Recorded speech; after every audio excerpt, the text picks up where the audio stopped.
أيها الذين أوتوا الكتاب آمنوا بما نزلنا مصدقا لما معكم من قبل أن نطمس وجوها فنردها على أدبارها أو نلعنهم كما لعنا أصحاب السبت وكان أمر الله مفعولا إن الله لا يغفر أن يشرك به ويغفر ما دون ذلك لمن يشاء ومن يشرك بالله فقد افترى إثما عظيما ألم تر إلى الذين يزكون أنفسهم بل الله يزكي من يشاء ولا يظلمون فتيلا انظر كيف يفترون على الله الكذب وكفى به إثما مبينا۔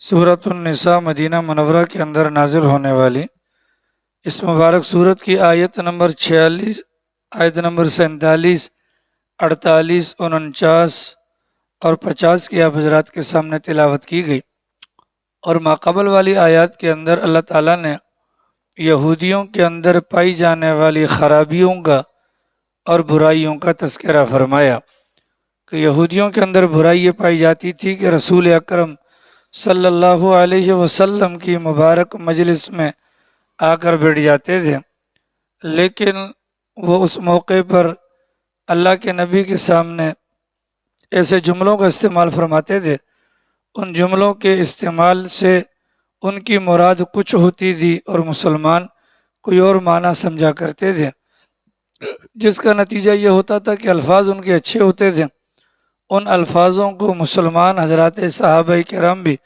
پھر نقل فرمانے لگے۔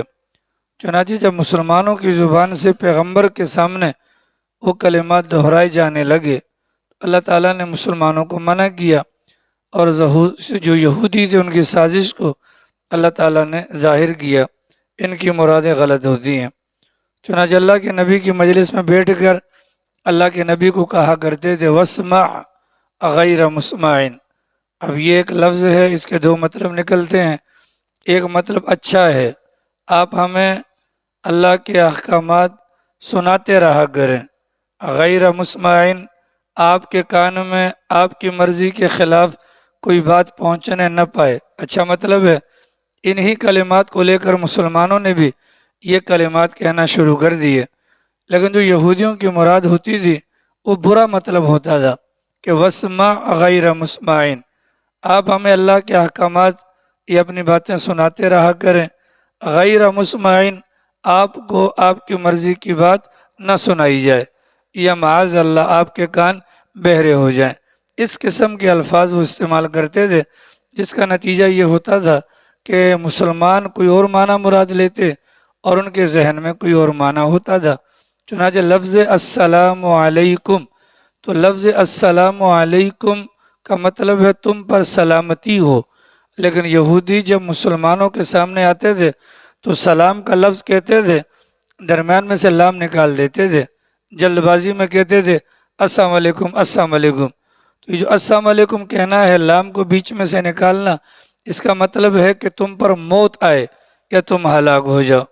اور بسا اوقات سلام کرتے تھے تو سلام کے لفظ کے اندر جو سین ہے اس سین کے نیچے زیر پڑھتے تھے۔ السلام علیکم کا مطلب ہے کہ تم پر سلامتی ہو، اور السلام علیکم کا مطلب ہے تم پر چٹان گرے یا تم پر کوئی پہاڑ وغیرہ گرے۔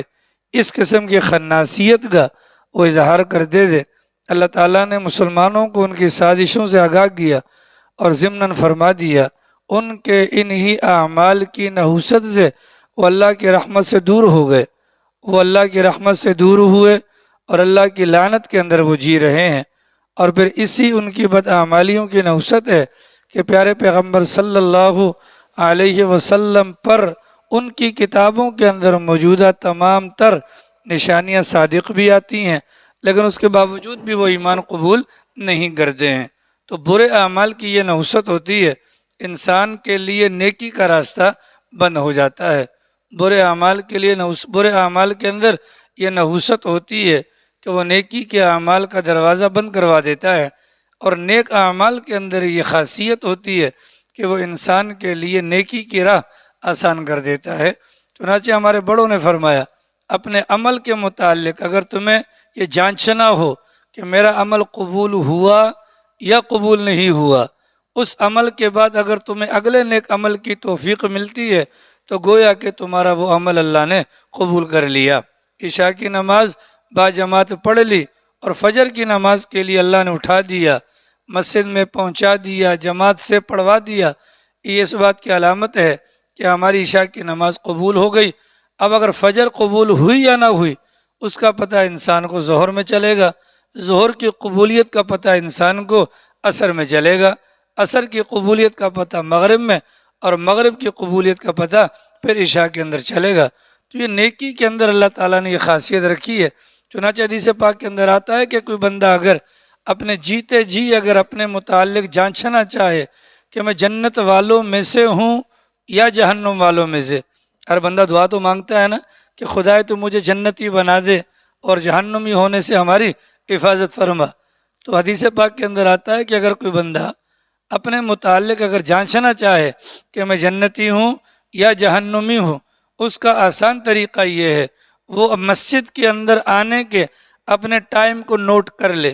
اگر وہ مسجد میں سب سے پہلے آتا ہے اور سب سے آخر میں مسجد سے باہر جاتا ہے، یہ علامت ہے کہ وہ بندہ جنتی ہے۔ اور اگر بندہ سب سے آخر میں مسجد میں آتا ہے اور سب سے پہلے مسجد سے باہر جاتا ہے تو یہ اس بات کی علامت ہے کہ وہ بندہ جہنمی ہے۔ اللہ تعالیٰ نے اس دنیا کے اندر یہی اعمال رکھے ہیں جن اعمال کے ذریعے سے انسان کے مستقبل کا اللہ نے فیصلہ کرنا ہے۔ لہذا یہودیوں کے پاس سب کچھ تھا، یعنی علم کے لحاظ سے دیکھیں ان کے پاس کتابیں بھی موجود تھیں، مدینہ منورہ کے اندر ان کے مدارس بھی موجود تھے۔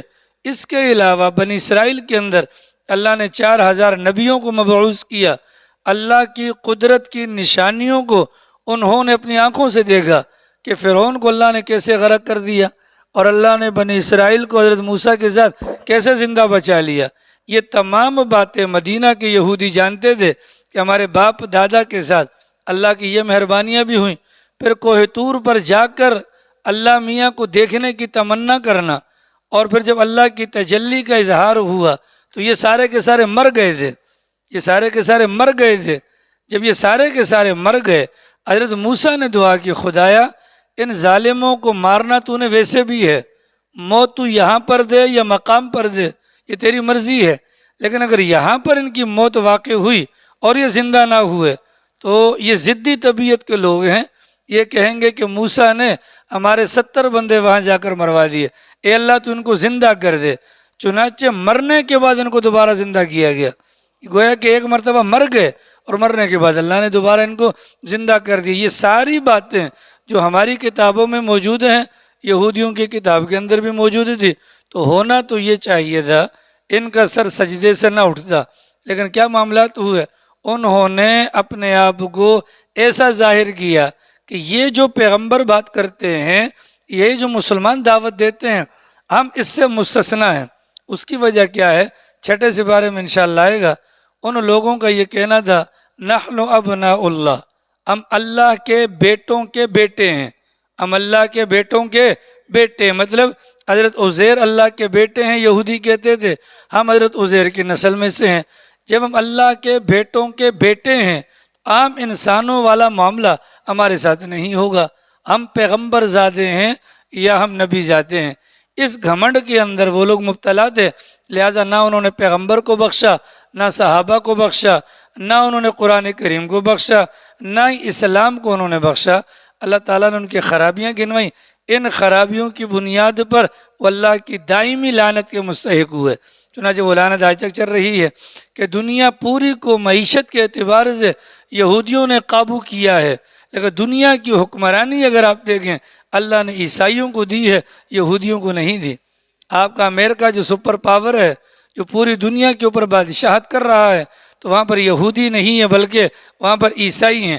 اور پوری دنیا کے 256 ممالک کے اندر آپ دیکھیں یہودیوں کی چھوٹی سی ریاست ہے جس کو اسرائیل کا نام دیا جاتا ہے، اور اس کو بھی دنیا کے اکثر اور بیشتر ممالک بھلے وہ مسلمان ہوں یا نہ ہوں لیکن اسرائیلی ریاست کو وہ تسلیم نہیں کرتے، اور ساری دنیا کہتی ہے یہ ناجائز طور پر قابض ہیں، یہ ناجائز طور پر کیا ہیں، قابض ہیں۔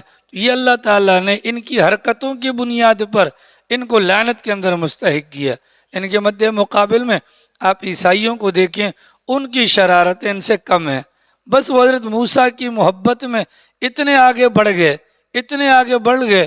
ان میں سے بعض نے کہا یہی خدا ہے، اور بعض نے کہا نہیں یہ خدا نہیں ہے، اللہ میاں حضرت عیسیٰ کی شکل میں زمین پر آ گیا ہے، بعض نے یہ کہا، اور بعض نے کہا کہ نہیں ایک خدا وہ ہے، ایک حضرت عیسیٰ ہیں اور ایک حضرت مائی مریم ہے۔ تو یہ انہوں نے محبت کے اعتبار سے کیا۔ اللہ نے چھٹے سپارے کے اندر ان کا بھی جواب دیا کہ مرنے سے پہلے پہلے جو عیسائی ہیں وہ بھی مسلمان ہو جائیں گے۔ اس موت سے مراد انفرادی نہیں بلکہ اجتماعی موت جب کائنات کی ہوگی، حضرت عیسیٰ آئیں گے، صلیب کو توڑ دیں گے، خنزیر کو قتل کر دیں گے، جزیے کو موقوف کر دیں گے، کھڑے ہو کر اعلان کریں گے میں عیسیٰ ابن مریم ہوں، مجھے قتل نہیں کیا گیا تھا، آسمانوں پر مجھے اٹھا لیا گیا تھا، میری نبوت واپس نہیں لی گئی تھی، لیکن محمد الرسول اللہ کے آنے پر میری جو نبوت یا میری جو شریعت یا میرا جو طریقہ ہے وہ ختم ہو چکا، اب میرا بھی وہی طریقہ جو محمد الرسول اللہ کا طریقہ۔ چنانچہ ساری دنیا کے عیسائی بن جائیں گے مسلمان، اور جو پہلے سے مسلمان ہیں یہ دونوں مل جائیں گے، اور پھر اس کے بعد یہودیوں کا قتل عام شروع ہو جائے گا۔ اتنی زیادہ ذلت کی وجہ کیا ہے؟ یہ بات میں سے بات نکالنا، بات کی کھال نکالنا، یہ یہودیوں کا طریقہ کار تھا۔ اور دھوکہ کس کو دیتے تھے؟ ایمان والوں کو۔ دھوکہ کس کو دیتے تھے؟ ہیرا پھیری کرنا، بات کو گھمانا، بات کا بتنگڑ بنانا، یہ ان کی عادت تھی۔ جبکہ مسلمانوں کا معاملہ کیا ہے؟ مسلمان صاف ستھری بات کرے گا، کھری بات کرے گا، دو ٹوک بات کرے گا، اور مسلمان نہ دھوکہ دے گا نہ دھوکہ کھائے گا۔ اتنی بات واضح ہو گئی۔ اب ظاہر ہے کہ ہم دیکھتے ہیں باہر مارکیٹ کے اندر کہ مسلمان دھوکہ کھاتا ہے، تو مسلمان کے دھوکہ کھانے کی وجہ یہ ہوتی ہے کہ یہاں پر مارکیٹوں کے اندر اسلام کا جو نظام معیشت ہے یا تجارت ہے وہ رائج نہیں ہے۔ آپ نے دکانوں پر بورڈ لکھا ہوا پڑھا ہوگا کہ خریدا ہوا مال واپس یا تبدیل نہیں ہوگا، یہ سراسر اسلامی طریقہ کار کے منافی یہ بورڈ لکھا ہوتا ہے۔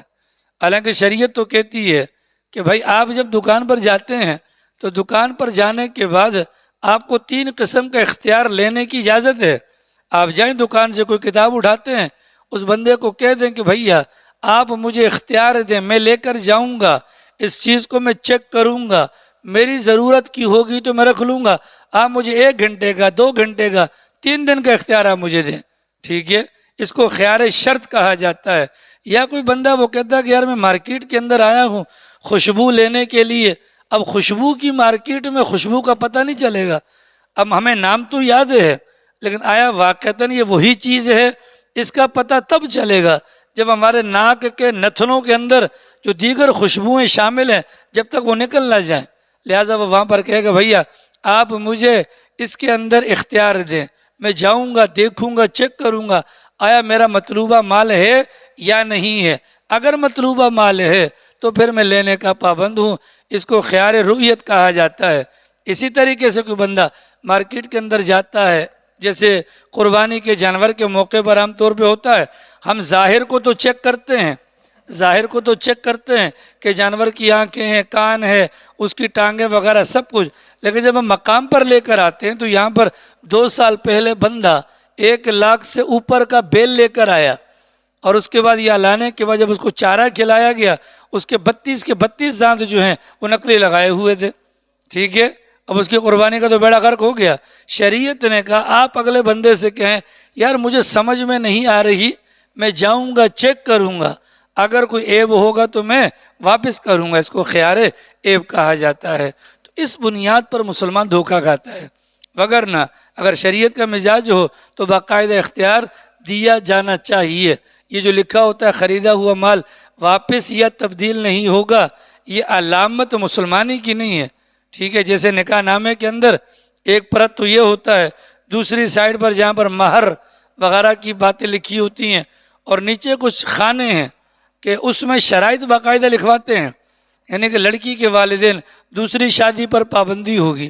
اور بھائی اللہ نے 4 کی اجازت دی ہے، آپ کیوں پابندی لگواتے ہیں؟ آپ کیوں پابندی لگواتے ہیں؟ اس قسم کے معاملات میں مسلمان دھوکہ دہی کا شکار ہو جاتا ہے، وگرنہ مسلمان نہ دھوکہ دے گا نہ مسلمان دھوکہ کھائے گا۔ اتنی بات واضح ہو گئی۔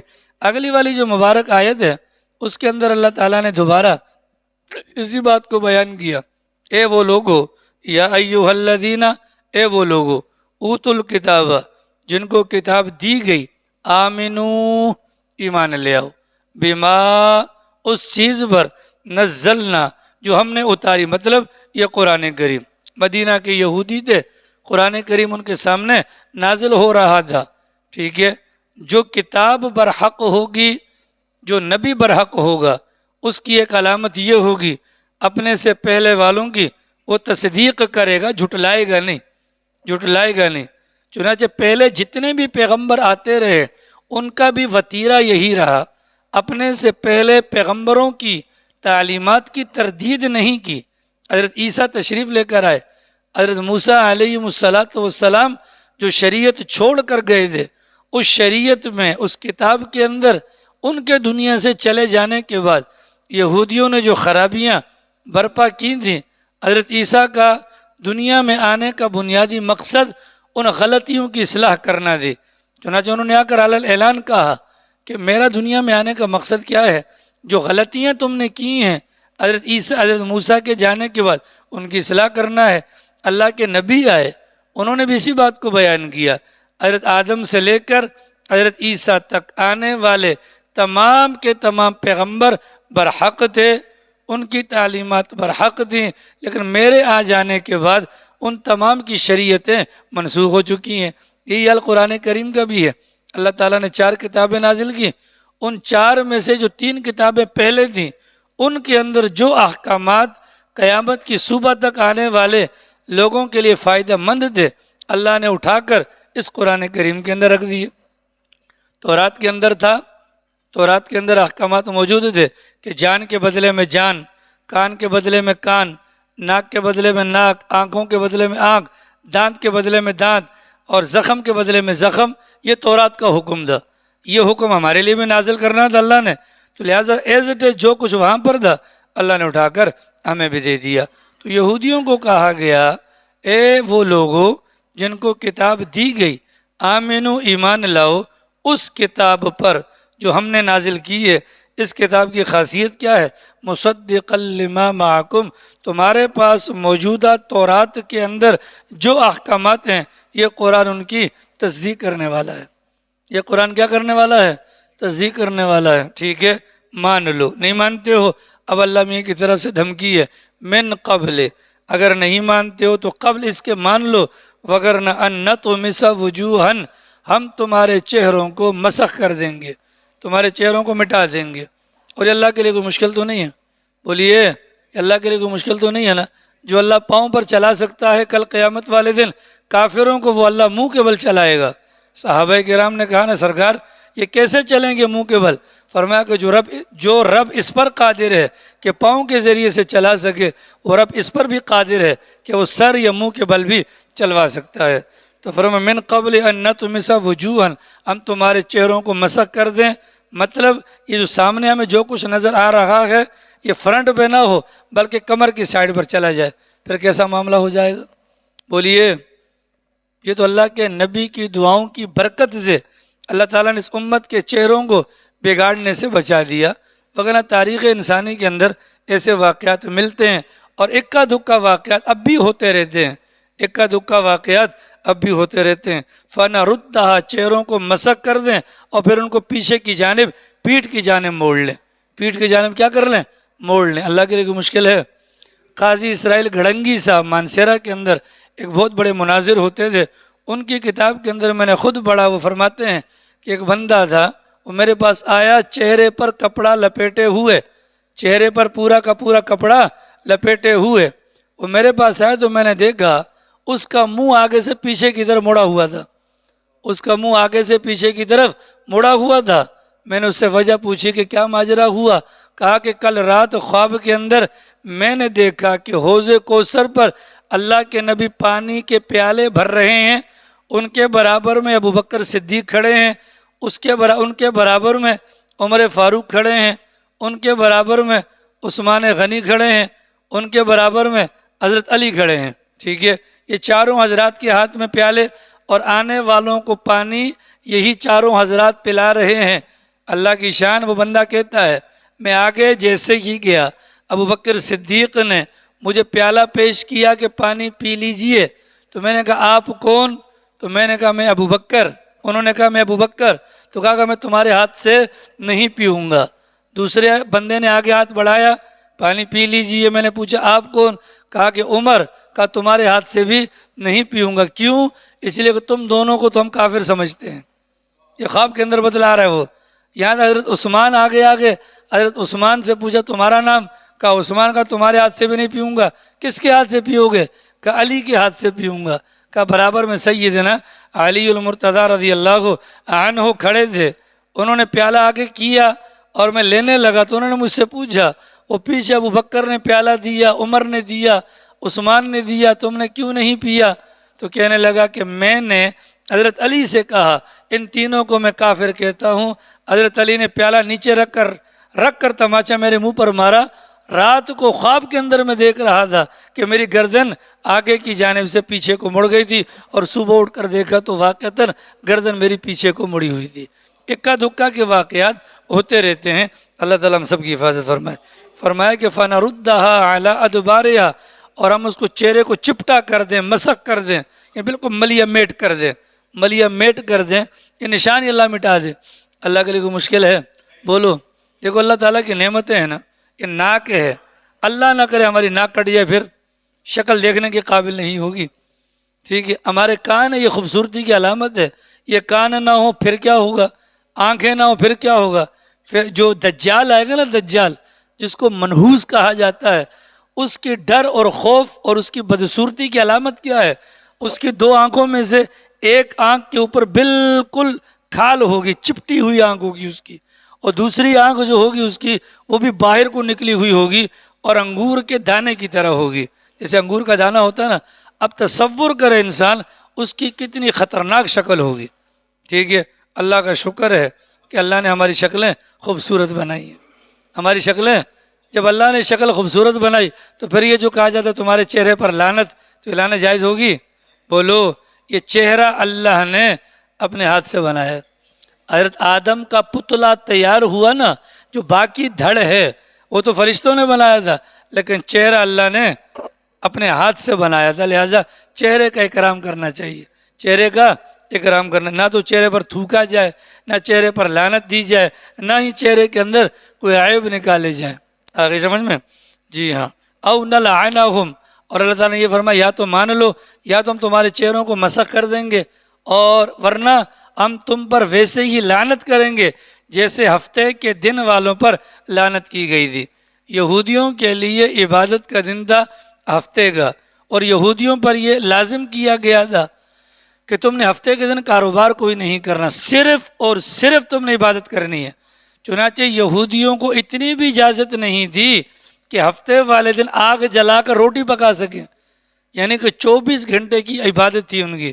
اللہ کا شکر ادا کریں، ہمارے یہاں تو ایسا مسئلہ ہی کوئی نہیں ہے نا، ہمیں تو 2 سے 2.5 گھنٹے کی بھی پابندی نہیں کرنی پڑتی الحمدللہ۔ ہمارے یہاں تو 12:48 پر اگر آپ حضرات تشریف لے آئیں، 12:48 پر اگر تشریف لے آئیں، 1 بجے نماز 1:10 تک فارغ، تو 20-25 منٹ کی ہم پر پابندی ہے کہ جو اذان اول ہوتی ہے، یہ جو بیان کے بعد سنتوں سے پہلے جو اذان ہوتی ہے، اس اذان کے بعد ہر قسم کا کاروبار، ہر قسم کا کام، کھانا کھانا بھی حلال نہیں ہے، پانی پینا بھی حلال نہیں ہوگا، صرف وہ کام کر سکتے ہیں جو جمعے کی تیاری کے سلسلے میں ہو۔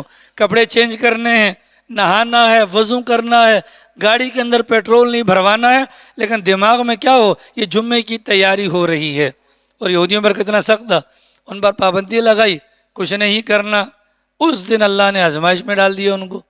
آزمائش میں کیسے ڈالا؟ کہ ان پر پابندی تھی کاروبار نہیں کرنا، اللہ نے ان کی مرغوب چیز مچھلی کو اس دن اللہ نے سمندر کی یا نہر کی اوپر والی سطح پر پہنچا دیا، اس کو دیکھ کر ان کی رالیں ٹپکنا شروع ہو گئیں۔ اب ظاہر ہے وہ بھی بالکل ہماری طرح ہی طبیعت تھی، جو خناسیت ہمارے اندر ہے ان کے اندر بھی تھی، یعنی کہ راستہ بیچ کا راستہ نکالنے کے لیے انہوں نے کیا کیا؟ اللہ نے منع کیا ہے شکار نہیں کریں گے، چلو جی نہیں کریں گے شکار، اسی بڑی والی وہ جو اپنا اس کو ہوز کہہ دیں یا کچھ بھی کہہ دیں، اس کے اندر مچھلیاں آتی ہیں، یا تو چھوٹی سی نالی نکال لیتے، چھوٹی سی نالی نکال لی سائڈ پر، اور ادھر اپنے گھر کے اندر یا کسی جگہ پر ان کو ذخیرہ کر لیا، وہاں سے وہ مچھلیاں تڑپتی تڑپتی ادھر آتی. ہفتے والے دن یہ کام کرتے، اتوار کو پکڑ لیتے. منع کیا گیا نہ کرو نہ کرو، لیکن وہ باز نہیں آئے. اللہ تعالیٰ نے ان تمام لوگوں کی شکلوں کو بندر اور خنزیر بنا دیا. ٹھیک ہے، جیسے وہ سامنے 50C ہے، یہ 50A ہے، تو یہ جو حرکتیں کرتے تھے نا، ان سے وہ لوگ دور ہٹ گئے جو اللہ سے ڈرتے تھے، لہذا یہ دونوں تقسیم ہو گئے، شریر قسم کے ادھر چلے گئے اور نفیس قسم کے ادھر آ گئے. اب ایک دن گزرا، 2 دن گزرا، سامنے سے آواز نہیں آ رہی. آواز نہیں آنے پر ان لوگوں نے جا کر دیکھا، اللہ نے ان کے نوجوانوں کو بندر اور ان کے بوڑھوں کو خنزیر بنا دیا تھا، اور 3 دن کے بعد وہ چیخ چیخ کر مر گئے تھے. اللہ فرماتے ہیں یہودیوں اگر تم باز نہیں آئے، جیسے ہم نے ان کی شکلیں بگاڑی تھیں، ہم تمہاری بھی شکلوں کو بگاڑ دیں گے. ٹھیک ہے جی، اللہ ہم سب کی حفاظت فرمائے. رسول اکرم صلی اللہ علیہ وسلم کا فرمان ہے کہ قرب قیامت میں، اللہ کے نبی کا فرمان ہے کہ قرب قیامت میں ایک وقت ایسا آئے گا، اللہ تعالیٰ اس امت کے لوگوں کی شکلوں کو بھی بگاڑ دے گا. پوچھا گیا وہ کون لوگ ہیں؟ فرمایا گانا سننے کے شوقین. کون ہیں وہ؟ گانا سننے کے شوقین. اب موجودہ زمانے کے اندر یہ بمبو بابا آ گیا نا، موبائل فون، وہ ٹی وی والا چکر تو ختم ہوا الحمدللہ. اب یہ موبائل فون ہے، رات کو سنتے سنتے گانے، سو گئے، صبح اٹھے تو اللہ نہ کرے اللہ بندر اور خنزیر نہ بنا دے. تو پیغمبر کے بیان کے مطابق یہ چیپٹر کلوز نہیں کیا اللہ نے، بلکہ امکان ہے کہ کل قیامت کو دوبارہ بھی یہ والا معاملہ ہو سکتا ہے. لہذا اللہ سے ڈرنا چاہیے، اللہ سے ڈرنا چاہیے. ٹی ویاں دیکھنے والوں اللہ سے ڈرنا چاہیے کہ نہیں؟ بولیے. یہ مت سمجھیے گا کہ جی وہ سانچہ اللہ نے توڑ دیا جس میں اللہ بندر بناتا تھا. نہیں، اللہ میاں کوئی چیز توڑتے نہیں ہیں، اور اگر توڑ بھی دے تو اللہ دوبارہ بھی بنا سکتے ہیں. آ رہی سمجھ شریفہ میں؟ تو یہودیوں کا واقعہ سنا کر در حقیقت ہمیں بتلایا گیا اگر یہ خرابیاں تمہارے اندر بھی ہیں تو باز آ جاؤ. کیا کرو؟ باز آ جاؤ. آپ لیاری 63 ٹاؤن کے ہمارے جو معززین علاقہ ہیں، ذرا فیس بک اٹھا کر دیکھیے نا جناب، اللہ اکبر، کون سا وہ برائی والا کام ہے جو یہودی کرتے تھے اور ہمارے 63 والے نہ کرتے ہوں. ناچ گانے کی باقاعدہ ویڈیوز بنی ہوئی ہیں. اور آپ کی اطلاع کے لیے عرض ہے، اگر میں اپنی آئی ڈی سے کوئی چیز شیئر کروں گا، جب تک میں خود اس کو ڈیلیٹ نہیں کروں گا، فیس بک کبھی بھی ڈیلیٹ نہیں کرے گا. یہاں پر کلچر ڈے کے موقع پر جو 4 سے 5 سال پہلے جو پیسے لوٹائے گئے، آج تک وہ ویڈیو میرے پاس بھی موجود ہے فیس بک کے اندر. گانوں کی، غلط چیزوں کی ویڈیو شیئر ہوتی ہیں کہ نہیں ہوتی؟ بولیے، گندا ہے کہ نہیں؟ اب خود بھی گناہ گار، دوسروں کو بھی گناہ گار. موبائل فون پر، واٹس ایپ پر اور فیس بک پر اسٹیٹس لگتا ہے. کیا لگتا ہے؟ اسٹیٹس کا مطلب کیا ہوتا ہے؟ اسٹیٹس کا مطلب کیا ہے انگریز صاحب؟ اسٹیٹس کا مطلب کیا ہوتا ہے؟ میری طبیعت کیا ہے، میں کس ذہنیت کا آدمی ہوں. مائی اسٹیٹس، میں کس ذہنیت کا آدمی ہوں. اور ہم اس کے اوپر لگا رہے ہوتے ہیں کیا؟ گانے شیئر کر رہے ہوتے ہیں. کیا کر رہے ہوتے ہیں؟ گانے. اب اگر مثال میں اپنی دے رہا ہوں، میرے موبائل پر جو اسٹیٹس لگتا ہے اس کو 1600 بندوں میں سے 500 بندے دیکھتے ہیں. ایک مثال ہے، اگر وہ 500 بندے میرا شیئر کیا ہوا گانا دیکھیں گے، گناہ مجھے تو ملا ہی ملا، ان 500 کا گناہ بھی میرے کندھے پر آئے گا کہ نہیں آئے گا؟ ہمیں سمجھ ہی نہیں آتی ہے. جو چیز اٹھائی ٹھپک، جو اٹھائی ٹھپک اس کو آگے پھینک دیا. ایسے ہے کہ نہیں؟ اور پھر بعض حضرات ایسے بھی ہوتے ہیں کہ وہ اسٹیٹس کو سیو کر لیتے ہیں. میری اسٹیٹس پر اگر کوئی گانا لگا ہوا ہے اور اگلے نے اس کو سیو کر لیا، وہ جب تک سنتا رہے گا، دیکھتا رہے گا، آگے شیئر کرتا رہے گا، میں مر بھی جاؤں نا تو میرا نامہ اعمال بند نہیں ہوگا. آئی سمجھ میں یا نہیں آئی؟ بولو. یہ باتیں ہمیں بتلانے کا مقصد یہ ٹی وی استعمال کے اوپر ہے نا سر، استعمال کے اوپر ہے. اگر استعمال اگر انسان صحیح کرے تو ٹی وی تو خیر ہے ہی برائیوں کا مجموعہ. اس موبائل کو بنانے والے کا مقصد کیا تھا؟ رابطے کا ذریعہ. کیا تھا؟ رابطے کا ذریعہ نا. لیکن ہم نے اس کا غلط استعمال کیا، اپنے لیے گناہوں کو جمع کر لیا. ٹھیک ہے بھیا. وکانا کیا کہا؟ کسی نے کچھ کہا؟ کچھ فرما رہے ہیں؟ آ رہی سمجھ میں؟ اس بنیاد پر ان واقعات کو سن کر بجائے یہودیوں پر لعنتیں دینے کے اپنے من میں ذرا جھانکیں، یار میرے اندر کون سی برائی ہے؟ میرے اندر کون سی برائی ہے؟ اگر یہ برائیاں میرے اندر ہیں تو اللہ کا شکر ہے کہ اللہ نے مرنے سے پہلے مجھے بتلا دیا کہ یہ چیزیں وہ ہیں جو اللہ کی جانب سے لعنت کا استحقاق بندے پر لازم کر دیتی ہیں. وَكَانَ أَمْرُ اللَّهِ مَفْعُولًا. اللہ نے پیچھے ساری باتیں بتلا کر فرمایا اللہ تعالیٰ کی جانب سے یہ امر مقرر ہو چکا ہے. مطلب جو ان کی خلاف ورزی کرے گا تو وہ یہی کام کرے گا. آ رہی سمجھ میں؟ بولو. موجودہ زمانے میں سوشل میڈیا کا دور ہے، اس میں ہمارے منہ سے نکل جاتی ہیں بہت ساری ایسی باتیں، یار اس مولوی کو کیا پتہ، یار اس نے یہ کیا بات کہہ دی. تو بھائی جو مولوی ہوگا وہ قرآن سے بتلائے گا، قرآن سے بتلائے گا، پیٹ سے بتلائے گا. اگر وہ قرآن سے بتلا رہا ہے اور اس کی بات کا ہم نے انکار کر دیا تو ہم میں اور یہودیوں میں کیا فرق ہے؟ بولو کوئی فرق ہوگا؟ نہیں ہوگا نا. تو یہودیوں کے متعلق جو وعید ہے وہ وعید کہیں ہم پر نازل نہ ہو جائے. اللہ تعالیٰ توفیق عمل نصیب فرمائے. باقی انشاءاللہ کل بیان